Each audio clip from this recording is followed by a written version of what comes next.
Saat kami berjalan melewati hutan tempat kami makan siang, truk tiba-tiba melesat jauh dari kami dan melompat-lompat geram di antara kelompok kera yang berloncat-loncatan riang di rumput jauh dari pepohonan. Mereka sangat terkejut dan si anjing yang saat ini terlihat sangat kelaparan telah menangkap seekor kera dan dengan ganasnya mencabik-cabik kera tersebut menjadi potongan-potongan sebelum kami sempat mendekat ke tempat kejadian.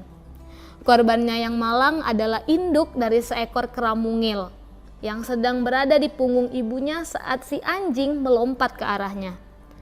Kera kecil itu telah menghambat induknya untuk kabur. Si makhluk kecil itu berusaha sembunyi di antara rerumputan dan sambil gemetar ketakutan melihat kematian tragis ibunya. Dengan mengamati truk yang haus darah, Fritz dengan penuh semangat bergegas melakukan penyelamatan, melemparkan semua yang dibawanya dan melepas topinya dengan terburu-buru. Perhatian kami pun terpusat pada induk kera yang malang. Lalu kejadian menggelikan terjadi tak lama setelah si kera kecil melihat Fritz. Dalam satu lompatan, ia sudah berada di atas bahu Fritz dan berpegangan erat pada rambut ikalnya yang tebal. Ia tetap menempel kuat-kuat meskipun Fritz berusaha melepaskannya. Fritz menjerit dan menjatuhkan diri berupaya mengguncang dan menarik lepas makhluk itu. Namun, semua usahanya sia-sia. Si kera bahkan menempel semakin erat di lehernya, menyeringai dengan sangat menggelikan. Aku tertawa terbahak-bahak melihat adegan konyol ini dan nyaris tidak bisa membantu anakku yang ketakutan keluar dari kecanggungannya. Malah, aku memberitahu Fritz kalau hewan yang telah kehilangan induknya itu, sepertinya memutuskan untuk mengangkat Fritz menjadi orang tua asuhnya. Mungkin ia menemukan aura ayah dari sebuah keluarga dalam dirimu, Fritz. Atau mungkin anak nakal ini telah menyadari kalau ia adalah seorang penakut yang tidak akan menyakiti hewan yang meminta perlindungan padanya, bantah Fritz. Tapi ayah, ia menyambak rambutku kencang sekali. Ayah harus mencoba melepaskannya dariku, ayah. Ayo ayah, tolong aku. Akhirnya dengan menawari biskuit untuk membujuknya, kera itu pelan-pelan melepaskan tangan mungilnya yang keras dari rambut ikal yang dicengkramnya kuat-kuat. Aku membebaskan Fritz yang malang yang kemudian melihat dengan ketertarikan pada si bayi kera saat ia berbaring di lenganku. Iya, hewan yang lucu sekali, seru Fritz. Biarkan aku mencoba merawatnya, ayah. Aku bertaruh air dari kelapa ini akan bisa menghidupinya sampai kita bisa membawa sapi dan kambing dari kapal. Jika ia bertahan hidup, ia akan berguna untuk kita. Aku yakin para kera bisa tahu berdasarkan instingnya mana buah yang bagus dan mana buah yang beracun. Baiklah, kataku. Kuizinkan kau memilikinya. Kau telah berani dan berbaik hati berusaha menyelamatkan hidup induknya. Sekarang kau harus mendidik anaknya dengan baik. Ya, kecuali jika insting dasarnya membuktikan kalau ia nakal dan bukannya membantu kita malah merepotkan kita. Sementara itu, truk masih menikmati hasil tangkapannya. Fritz ingin mengusir truk dari mangsanya, tapi aku tidak bisa membiarkannya mendendam dan mengingatkan Fritz kalau kelaparan yang terus-menerus bisa membuat truk menjadi berbahaya bagi diri kita sendiri. Kupikir kami tidak perlu menunggunya sampai selesai makan, jadi kami bersiap untuk memulai perjalanan lagi dan mengobrol sambil berjalan. Aku ingatkan kau, kataku, di dalam situasi ini akan berbahaya melatih anjing untuk tidak menyerang dan membunuh. Jika mereka mampu, hewan asing apapun yang mereka akan temui akan mereka serang. Kau akan melihat ia secepatnya akan menghormati kera kecilmu sebagai anggota dari keluarga kita. Tapi kita tidak boleh mematahkan semangatnya dari keinginan untuk menyerang hewan-hewan liar. Tuhan telah menciptakan ia sebagai penjaga dan sekutu manusia, sama halnya dengan kuda. Seorang pria yang berada di atas kuda ditemani oleh sekelompok anjing terlatih. Mereka dibutuhkan untuk menakut-nakuti spesies hewan liar apapun, bahkan singa ataupun hiena. Fritz membalas dengan sungguh-sungguh. Aku merasa beruntung kita memiliki dua makhluk seperti itu. Tapi sayang sekali kuda-kuda di atas kapal mati saat pelayaran dan hanya meninggalkan kita seekor keledai. Kita harus merawat hewan-hewan itu dengan baik, Fritz. Bahkan merawat keledai yang malang itu. Aku pun memberitahunya demikian. Ayah harap kita bisa membawanya dengan selamat ke daratan. Untungnya ia besar dan kuat. Kita akan melatihnya melakukan banyak hal seperti yang kuda lakukan untuk manusia. Dan tidak mustahil ia akan bertambah baik dalam perawatan kita, memberikan padang rumput yang sempurna yang akan kita temukan di iklim negeri ini. Si kera mungil mendudukkan dirinya dengan cara paling keren yang bisa dibayangkan di bahu Fritz. Aku membantu Fritz membawakan tebunya dan kami sudah berjalan cukup jauh saat kemudian truk datang menyusul. Ia terlihat luar biasa senang dan menjilati sekitar mulutnya seolah-olah mengingat kembali memori pestanya. Truk tidak menyadari keberadaan si kera, tapi sangatlah tidak mudah bagi si kera melihat truk. Ia turun ke lengan Fritz untuk merasakan kenyamanan dan membebaskan diri dari ketegangan. Fritz memanggil truk dan dengan serius memerintahkan kepatuhan. Fritz mendudukkan si kera di punggung truk, mengamankannya dengan tali, kemudian memasangkan tali satunya melingkari leher truk sehingga si kera bisa mengemudikannya. Dia membuat simpul dan memasangkannya ke tangan pengemudinya yang jenaka, lalu dia berkata dengan sungguh-sungguh, "Hahaha, setelah membunuh ibunya, tuan truk, kau akan dengan senang hati membawa anaknya." Awalnya pengaturan ini membuat keduanya tidak senang, tapi semakin lama mereka diam-diam mengalah. Terutama si kera yang membuat kami geli dengan mengendarai anjing sambil berlagak layaknya manusia yang sudah bisa menunggang. Kita terlihat seperti kelompok sirkus yang sedang dalam perjalanan ke pekan raya bersama dengan hewan-hewan yang kita pamerkan, kataku. Anak-anak pasti akan jadi gempar ketika kita muncul. Anakku bertanya dari spesies apa suku kera yang satu ini dan yang kemudian membuat kami jadi lebih banyak membicarakan tentang mereka. Kami terus mengobrol sampai tanpa terasa kami telah berada di tepian panjang berbatu dari sungai dan sudah dekat dengan tempat keluarga kami menetap. Juno yang kali pertama menyadari kedatangan kami mengumumkan kepulangan kami dengan gonggongan kencang yang dibalas oleh truk dengan gembira. Penunggang kecilnya ketakutan pada keributan yang dibuat oleh tunggangannya, menyelinap dari bawah tali dan melarikan diri ke penyelamatannya dan naik ke bahu Fritz. Kemudian ia pun kembali tenang dan menempatkan dirinya dengan nyaman. Truk yang saat ini tahu di mana dirinya berada menyadari dirinya bebas. Ia berlari bergabung dengan temannya dan mengumumkan kedatangan kami. Satu demi satu orang-orang yang kami sayang berlarian dan menghampiri kami, menunjukkan dalam berbagai cara kalau mereka senang atas kepulangan kami. Mereka mempercepat langkah di sisi seberang sungai, sama juga dengan kami menyeberangi sungai yang telah kami seberangi tadi pagi. Dengan cepat, kami sudah berada di seberang dengan penuh sukacita dan kasih sayang. Keluarga bahagia kami bersatu kembali. Anak-anak tiba-tiba mengamati hewan kecil yang menempel pada kakak mereka. Dalam suara yang heboh, mereka berteriak-teriak kegirangan. "Seekor kera! Ya, itu seekor kera! Wah, hebat sekali! Di mana Fritz bisa menemukannya? Lalu kita bisa memberikan dia makan apa? Oh, ada juga seikat tongkat! Lihat juga, ini ada kacang-kacang besar dan aneh yang ayah peroleh." Kami tidak bisa mencerna sebuah pertanyaan yang membingungkan itu. Serta kami juga tidak menemukan kata untuk menjawabnya. Akhirnya setelah kehebohan itu sedikit mereda, aku bisa mengucapkan beberapa kata dengan adanya kemungkinan didengar. Aku benar-benar bersyukur melihat kalian semua aman dan baik-baik saja. Syukurlah ekspedisi kami benar-benar memuaskan, kecuali benar-benar gagal menemukan jejak teman-teman kita. Jika ini memang kehendak Tuhan, kata istriku, meninggalkan kita di tempat terpencil ini, marilah kita berpuas diri dan bersukacita karena kita semua dalam keadaan selamat. Tidak mudah bagiku selama kau pergi dan membayangkan ribuan makhluk jahat yang mungkin menyerangmu. Sehari rasanya seperti setahun, tapi sekarang setelah melihatmu kembali dengan selamat dan baik-baik saja, aku tahu betapa bodohnya rasa takutku itu. Sekarang kami ingin mendengarkan semua pertualanganmu dan biarkan kami membawakan barang bawaan kalian. Tambahnya mengambil tas berburuku. Jack menenteng senjataku di bahunya. Ernest mengambil kelapa-kelapanya dan si kecil Franz membawakan labu-labu.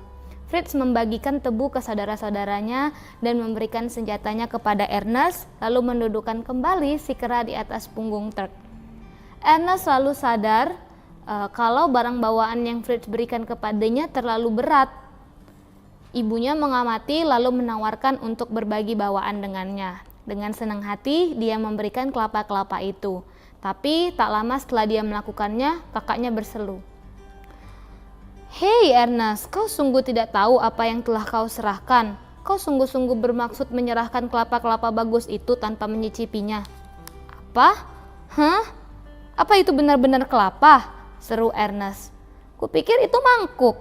"Biarkan aku membawanya lagi, Ibu. Izinkan aku melihatnya." "Tidak, terima kasih," balas istriku dengan senyuman. "Aku tidak mau melihatmu keberatan lagi."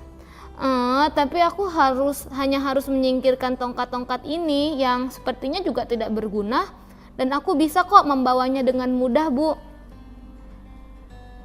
Semakin buruk saja," kata Fritz. "Aku justru paling suka pada tongkat-tongkat berat tidak berguna itu. Pernahkah kau mendengarkan istilah gula tebu?"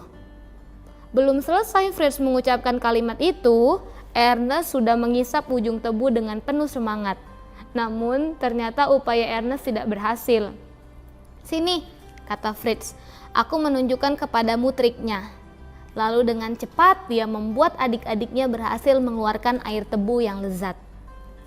Istriku sebagai ibu rumah tangga yang bijak dan yang banyak menggunakan gula, dia tidak kalah senangnya dengan penemuan ini. Melihat piring-piring yang kami buat, itu juga membuatnya sangat senang. Dia sangat ingin melihat kami makan layaknya kaum beradab lagi. Kami pergi ke dapur dan di sana kami menemukan persiapan makanan yang benar-benar mewah. 2 batang tombak ditancapkan ke tanah di sebelah api unggun dan di atasnya diletakkan tongkat tempat digantungkan beberapa ikan yang tampak menggiurkan. Di depannya digantungkan seekor angsa yang diperlakukan serupa. Perlahan terpanggang sementara kaldu dagingnya menetes ke dalam cangkang besar yang ditaruh di bawahnya. Franz membalik panggangan itu lagi, meyakinkanku kalau dia telah membantu seharian menjaga makanannya agar tidak gosong. Di tengah-tengah terletak periuk yang mengeluarkan aroma sup yang sangat lezat.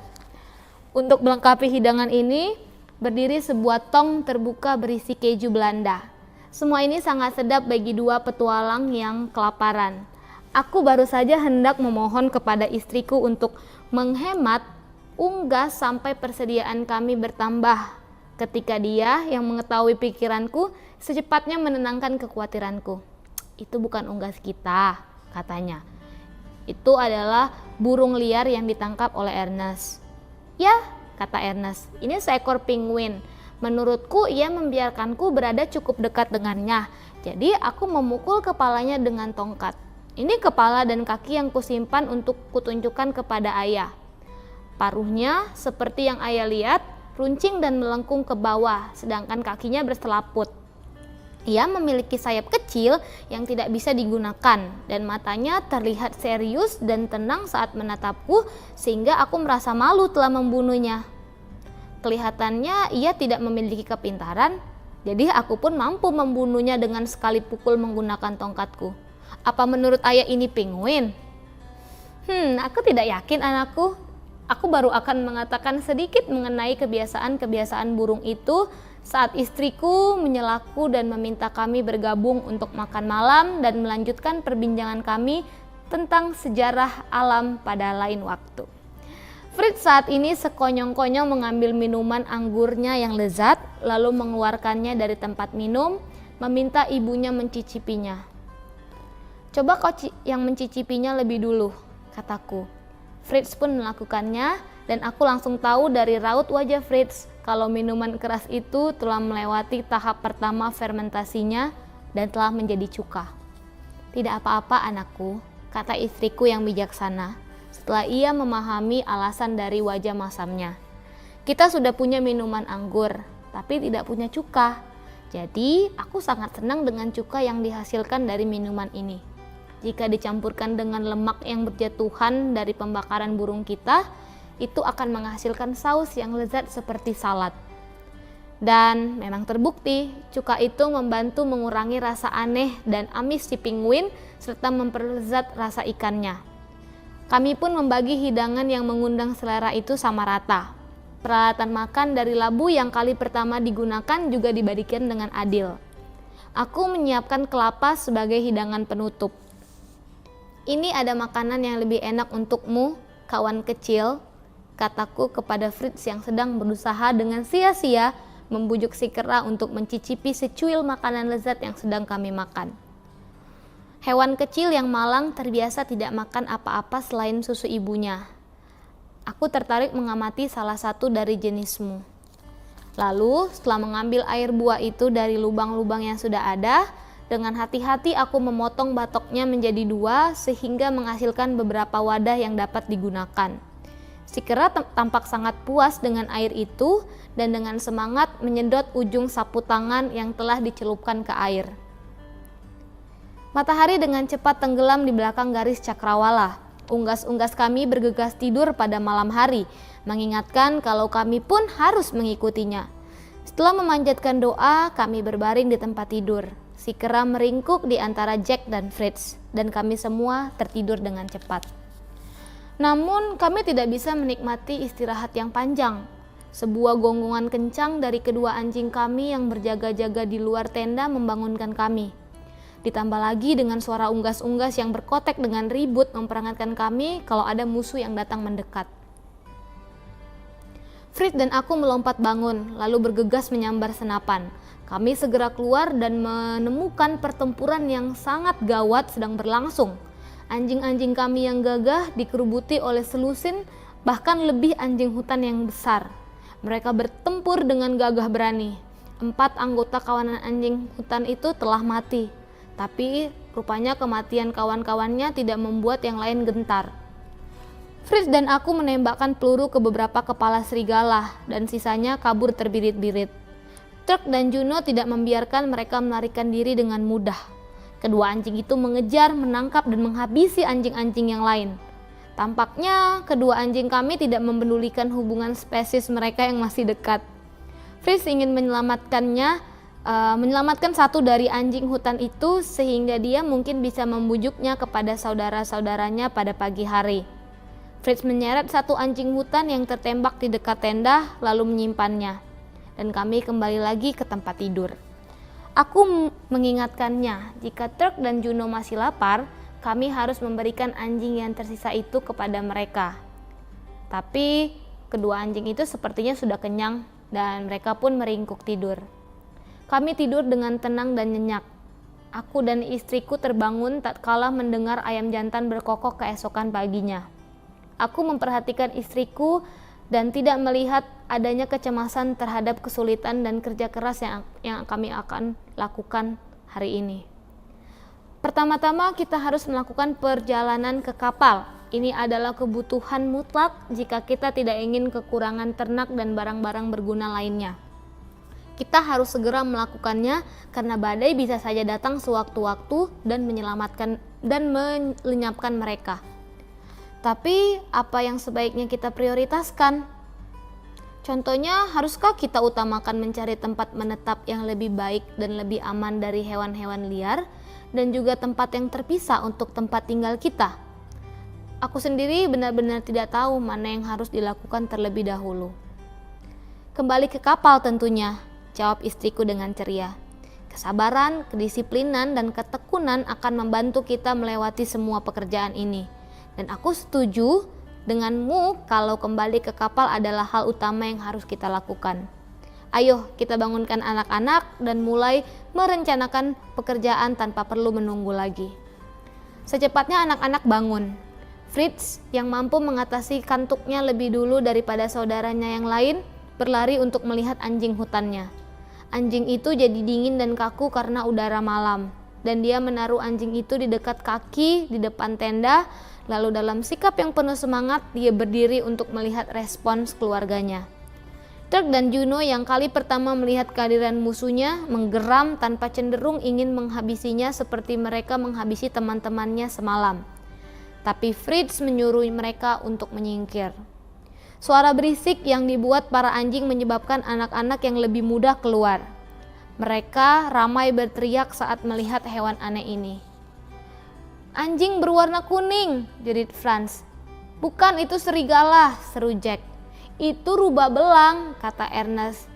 "Aha," kata Fritz, "bahkan pria terbaik pun bisa melakukan kesalahan. Profesor kita tidak mengenali seekor anjing hutan saat dia melihatnya." "Tapi sungguh," lanjut Ernest mengamati si hewan, "menurutku ini seekor rubah." Baiklah, baiklah," Fritz membalas dengan ketus. "Kau tentu lebih tahu daripada ayahmu. Menurutnya ini anjing hutan."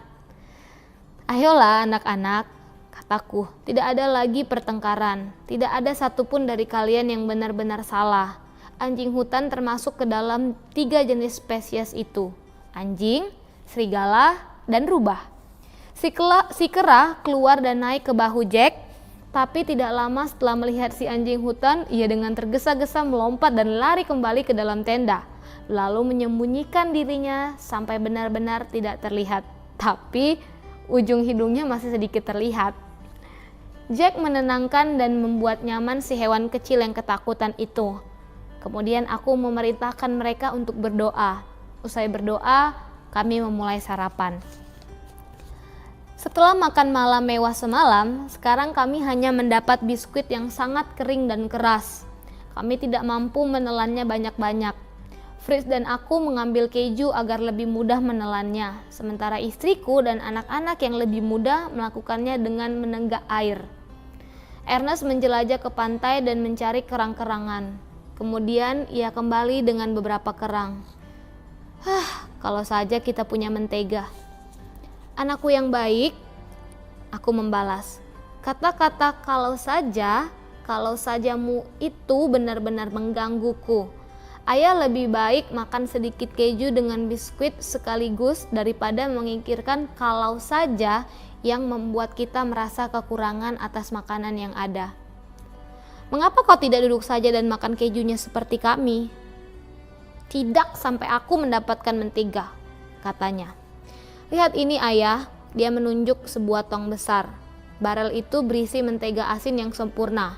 Aku telah sedikit membukanya dengan pisau, dan lihat, aku punya mentega yang cukup untuk kuoleskan dengan baik di atas sekeping biskuit. "Luar biasa Ernest," kataku, "kami berutang budi kepadamu. Aku akan membuka tong itu." Aku pun segera mengambil pisau dan dengan hati-hati membuat lubang kecil, jadi aku bisa mengambil menteganya tanpa membuat mentega itu terpapar udara dan panas. Setelah mengisi 1 tempurung kelapa dengan mentega Belanda yang enak, kami kembali duduk, lalu memanggang biskuit dan mengolasinya dengan mentega. Selagi kami semua bekerja, aku memperhatikan kedua anjing kami berbaring diam tidak seperti biasanya di sebelahku. Awalnya aku menghubungkan rasa kantuk mereka dengan makan malam dalam porsi besar mereka semalam. Tapi kemudian aku menyadari ketenangan mereka berasal dari alasan yang berbeda. Kedua anjing yang setia itu bukannya selamat dari perkelahian tanpa terluka, melainkan perkelahian itu telah membuat mereka menerima luka-luka yang dalam dan menyakitkan, terutama di bagian leher. Kedua anjing itu mulai menjilati satu sama lain di tempat yang tak terjangkau dengan lidahnya sendiri. Kemudian istriku dengan hati-hati membalur luka-luka itu dengan mentega yang diekstrak garamnya dengan mencucinya. "Salah satu barang di kapal yang tidak boleh kita lupakan," kata Fritz. "Ini kalung berduri untuk tiap anjing sebagai pelindung saat mereka harus melindungi diri dan diri kita lagi pada hewan liar yang lain." "Oh iya," seru Jack, "aku bisa membuat kalung berduri kalau ibu mau memberiku sedikit bantuan." "Tentu saja teman kecilku," kataku, "dan bujuklah ibumu untuk membantumu. Dan sekarang, Fritz," aku melanjutkan, "kita harus bersiap. Kita berdua akan melakukan perjalanan ke kapal." "Tentu saja anakku," seru istriku. "Aku akan senang sekali melihat imajinasi baru apa lagi yang ada di kepalamu. Dan semuanya harus ingat kalau kita boleh saja membuat sebanyak mungkin penemuan baru yang ada dalam benak kita. Kita tidak bisa menggunakan waktu lebih baik lagi daripada melakukan suatu penemuan. Dan jika menghasilkan sesuatu yang berguna, kau akan mendapatkan penghargaan dan juga semua pujian. Aku meminta keluargaku yang tinggal di pantai untuk tetap bersama sesering mungkin dan mengingatkan anak-anakku yang lebih muda untuk mematuhi ibu mereka mengenai apapun dan menyepakati suatu sinyal dengan istriku sehingga kami bisa bertukar komunikasi. Kemudian kami berdoa untuk kegiatan kami. Aku membangun pos sinyal selagi Fritz melakukan persiapan untuk keberangkatan kami. Ia menaikkan sepotong kain layar dan untuk dijadikan bendera. Bendera ini akan tetap berada di atas apabila semua yang ada di pantai baik-baik saja. Lalu kami akan membalasnya dengan 3 tembakan dan menurunkan bendera.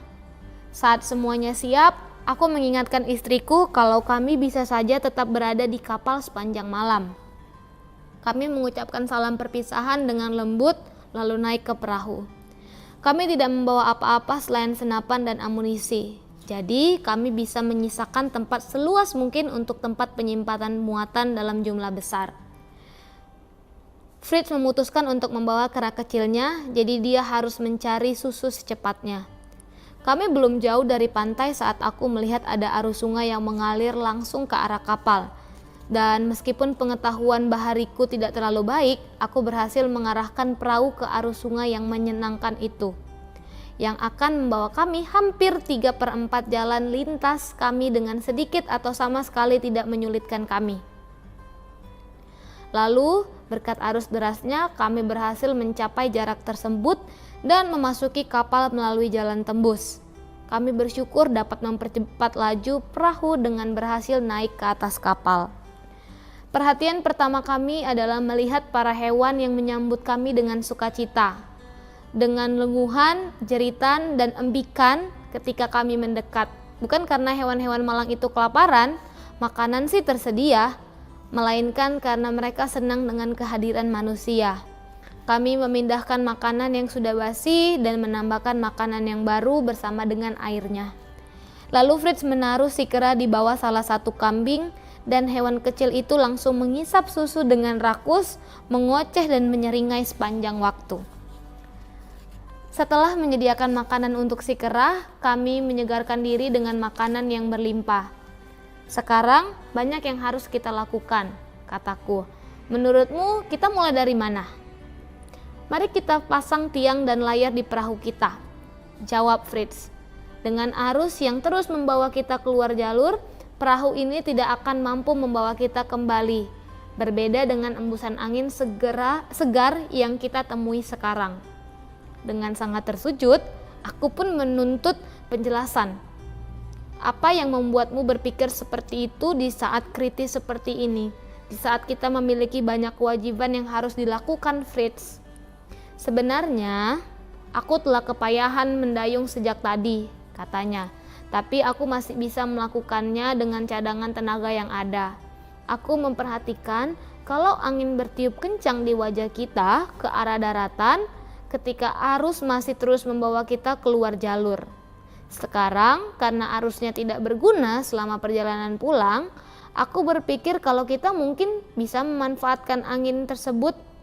Perahu kita akan sangat berat saat terisi dengan semua barang yang ingin kita bawa.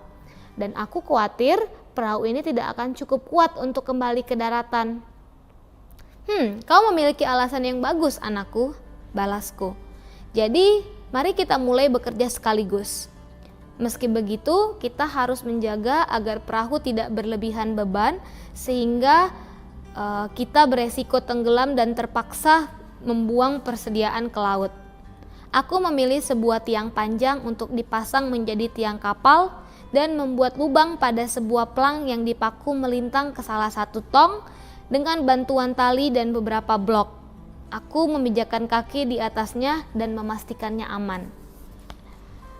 Lalu kami menemukan kain layar dari salah satu perahu di atas kapal. Kami menggereknya dan perahu kami pun siap untuk berlayar. Fritz memohon untuk menghias puncak tiang dengan pita merah untuk memberikan tampilan yang lebih bergaya. Aku tersenyum dan memahami sifat kekanak-kanakan dan kesombongan alaminya. Aku pun mengabulkan permintaannya. Kemudian aku membuat kemudi agar bisa menyetir perahunya. Aku tahu kalau dayung juga bisa digunakan untuk itu, tapi tidak praktis dan tidak nyaman. Selagi aku mengerjakan kemudi, Fritz mengamati pantai dengan teropong. Kemudian mengumumkan kalau benderanya berkibar dan semuanya baik-baik saja. Kami telah melewati waktu yang panjang dan kami menyadari tidak akan bisa kembali malam ini seperti yang kuharapkan. Kami mengirimkan isyarat ke daratan kalau kami akan tinggal di atas kapal, kemudian menghabiskan sisa waktu dengan mengambil bebatuan untuk dilemparkan di dalam perahu sebagai pemberat dan menaruh barang-barang berat lainnya yang berharga untuk kami. Kapal ini berlayar untuk memasok para koloni muda. Oleh karena itu, kapal menyediakan setiap barang yang kami butuhkan saat ini, sehingga kami pun kesulitan membuat pilihan yang bijaksana. Fritz tampak optimis kami mampu kembali dengan membawa barang lebih banyak, tapi aku sama sekali tidak yakin. Bubuk dan bedil dalam jumlah besar yang pertama kami selamatkan. Saat Fritz mempertimbangkan kalau kami tidak bisa terlalu membawa banyak senjata, kami menambahkan 3 senapan yang sempurna, serta setumpuk pedang, belati, dan juga pisau. Kami ingat kalau pisau, garpu, dan sendok sangatlah penting, sehingga kami menaruh persediaan itu dalam jumlah besar. Tidak lupa juga segala macam peralatan dapur lainnya. Menjelajahi kabin kapten, kami menemukan piring perak dan ruangan kecil tempat menyimpan minuman-minuman anggur lama yang lezat. Lalu kami pergi ke gudang dan mengambil persediaan sebaskom daging, sup kalengan, daging ham, sosis, sekantong jagung, dan gandum, dan juga beberapa bibit dan sayuran lainnya. Kemudian aku menambahkan sebarel sulfur untuk memantik, serta kawat, tali, dan kain layar sebanyak mungkin yang bisa kami temukan. Fritz mengingatkanku bahwa tidur di tanah, meskipun dengan daun dan lumut yang telah dikumpulkan anak-anak, terasa dingin dan keras. Dia berhasil membujukku untuk menambah bawaan kami dengan beberapa tempat tidur ayun dan selimut. Dengan semua ini, paku, peralatan, dan alat-alat pertanian lainnya melengkapi bawaan kami dan membuat perahu kami sedikit tenggelam, yang berarti aku terpaksa harus meringankannya agar perahu tetap terjaga di atas air. Malam datang dan kami melihat ada api besar yang dinyalakan oleh orang-orang yang ada di pantai, yang menunjukkan kepada kami kalau semuanya baik-baik saja. Kami membalasnya dengan mengangkat 4 lentera kapal dan 2 tembakan dilancarkan yang menandakan bahwa mereka menerima sinyal dari kami. Kondisi kapal tampak sangat menyedihkan akibat badai terakhir, seperti yang mungkin saja bisa timbul tak terduga malam ini dan yang pasti akan membuatnya benar-benar hancur. Kami merebahkan diri untuk tidur di dalam perahu kecil yang terlihat lebih aman daripada kapal besar itu.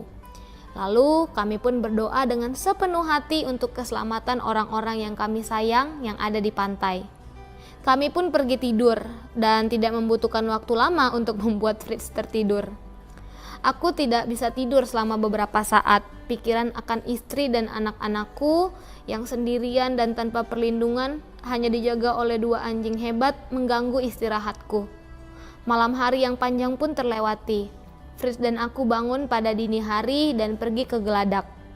Aku membawa teleskop untuk melihat ke pantai dan dengan senang melihat benderanya masih berkibar di tiup angin pagi. Saat aku mengarahkan teleskop ke daratan, aku melihat pintu tenda terbuka dan istriku muncul dan terlihat sedang menatap ke arah kami dengan tegar. Aku segera menggerek bendera putih dan sebagai balasan bendera di pantai diturun naikkan sebanyak 3 kali. Oh, betapa beban terasa terangkat dari hatiku saat melihat sinyal itu.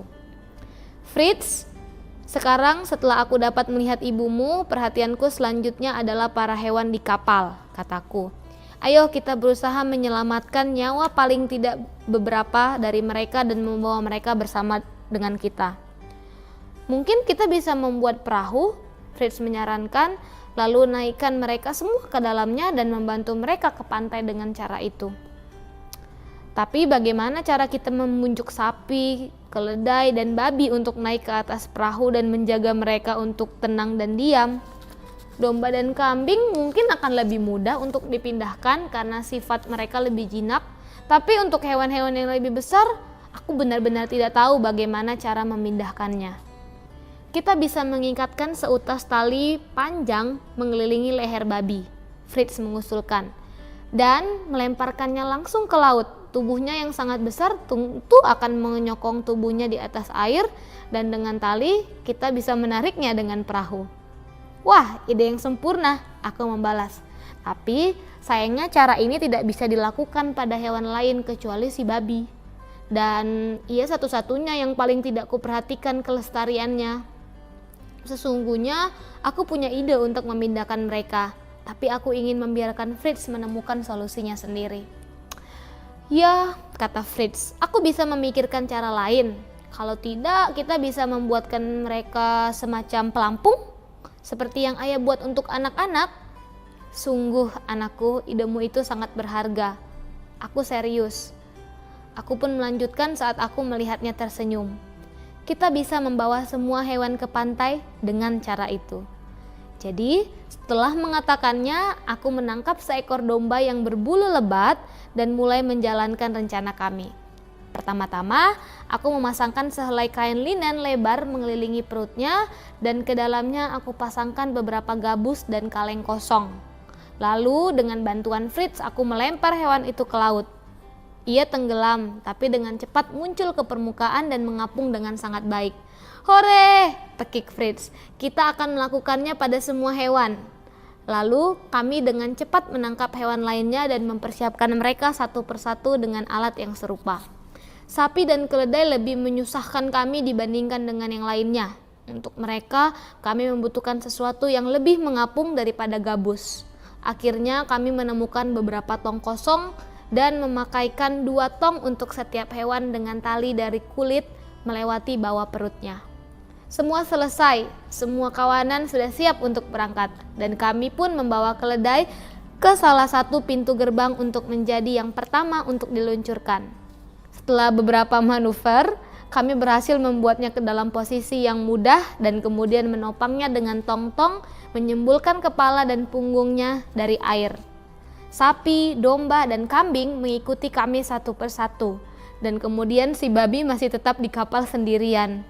Ia tampak bagaimanapun bertekad untuk tidak meninggalkan kapal. Ia menendang, melakukan perlawanan, dan memekik dengan begitu keras yang membuatku berkepikiran bahwa kami dengan terpaksa harus meninggalkannya. Memang kami merasa perlu memasangkan penutup untuk moncongnya agar mencegahnya menggigit sebelum kami bisa mengikatkan sepotong besar gabus di bawah tubuhnya.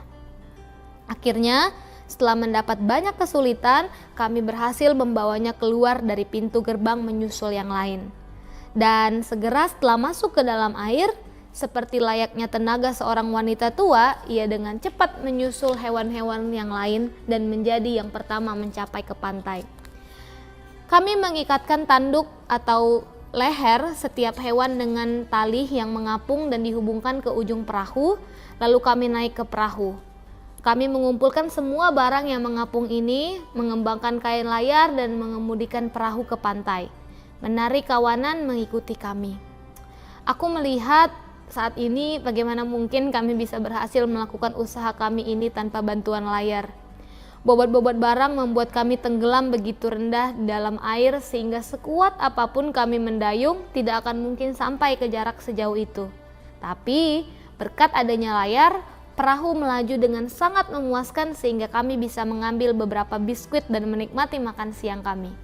Lalu Fritz saat bermain dengan kerannya, aku mengambil teleskop dan mencoba melihat bagaimana orang-orang yang kami sayangi bekerja keras di pantai. Saat aku sedang sibuk mengamati, tiba-tiba teriakan Fritz mengejutkanku. Aku menengok cepat dan di sana Fritz sedang berdiri dengan senapan yang terarah pada seekor hiu besar. Monster itu melahap salah satu domba terbaik kami. Ia berbalik untuk menyambar mangsanya yang lain. Saat perut putihnya terlihat, Fritz menembaknya. Tembakan itu membuahkan hasil. Musuh kami menghilang, meninggalkan jejak darah di air yang tenang. Bagus anakku, seruku. Kau akan menjadi salah satu penembak terjitu masa kini. Tapi, aku pastikan kau tidak akan sering melakukan permainan menembak yang berbahaya itu ya. Kedua mata Fritz berbinar karena keberhasilannya dan pujian dariku. Dan dia mengisi ulang senapannya, mengamati air dengan waspada. Tapi hiu itu tidak muncul lagi dan kami terus melaju dengan bantuan angin. Dan dengan cepat kami sudah mendekati pantai. Mengarahkan perahu ke tempat berlabuh yang cocok, aku melepaskan tali-tali yang mengamankan para hewan. Dan aku pun membiarkan mereka mencapai pantai dengan kemampuan mereka sendiri. Di sana tidak ada tanda-tanda kehadiran istri dan anak-anakku ketika kami menginjak daratan. Tapi beberapa saat kemudian mereka muncul dan dengan pekikan kegembiraan mereka pun berlari menghampiri kami. Kami bersyukur karena bisa berkumpul kembali dan setelah disibukkan oleh pertanyaan-pertanyaan mereka, kami beralih untuk melepaskan kawanan kami dan pelampung mereka yang ternyata sangat berguna di dalam air. Kawanan itu merasa sangat nyaman berada di pantai. Istriku terheran-heran melihat perlengkapan yang kami bawa. "Betapa pintarnya kau," katanya. "Bukan aku penemunya," balasku. "Pujian itu sebaiknya ditunjukkan untuk Fritz. Dia tidak hanya memikirkan rencana pengangkutan, tapi juga telah menyelamatkan kami dari satu ancaman maut." Kemudian aku memberitahu bagaimana beraninya Fritz saat melawan seekor hiu. Istriku merasa sangat senang atas keberhasilan anaknya.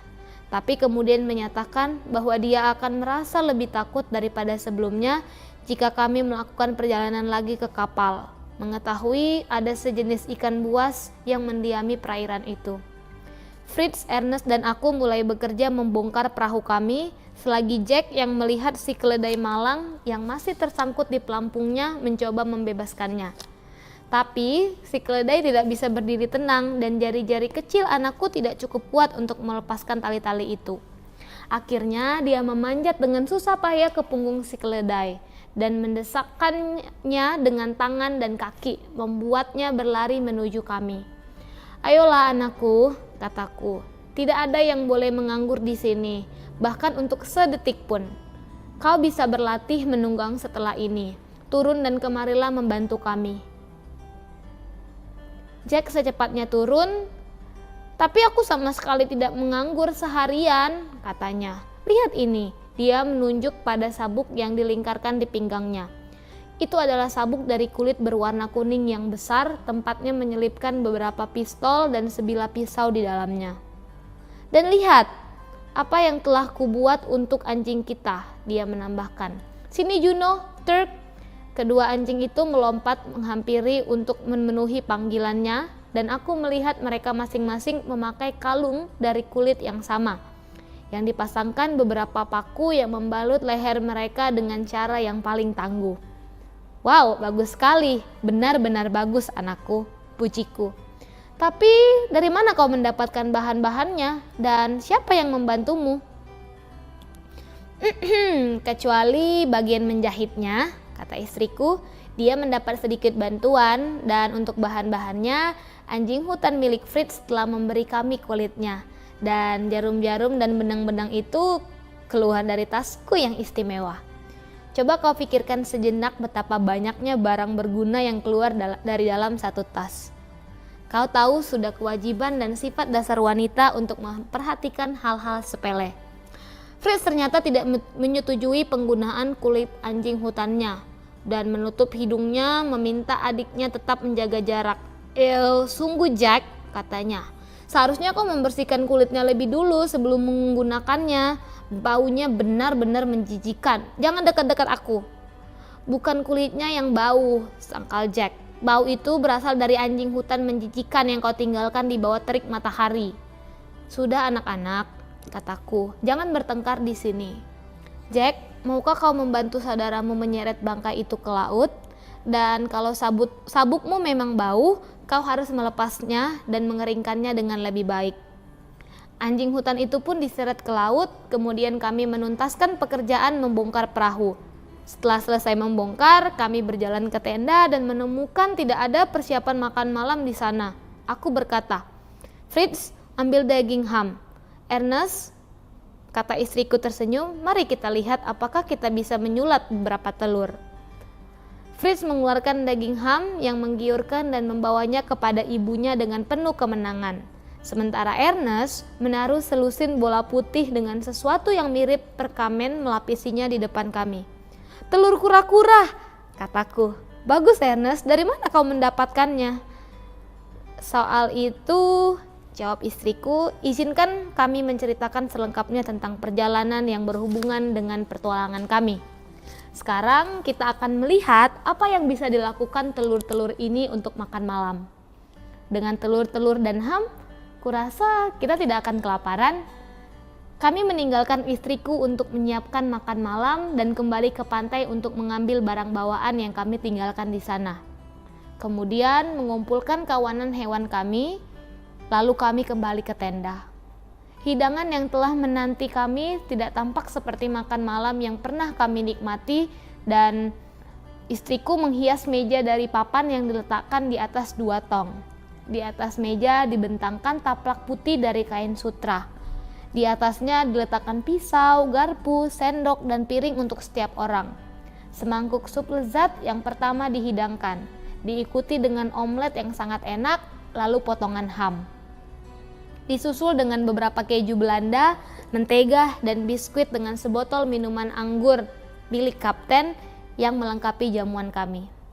Sementara kami menikmati hidangan, aku menceritakan petualangan kami kepada istriku dan memohon kepadanya untuk memenuhi janjinya dan memberitahuku semua hal yang terjadi ketika aku tidak ada.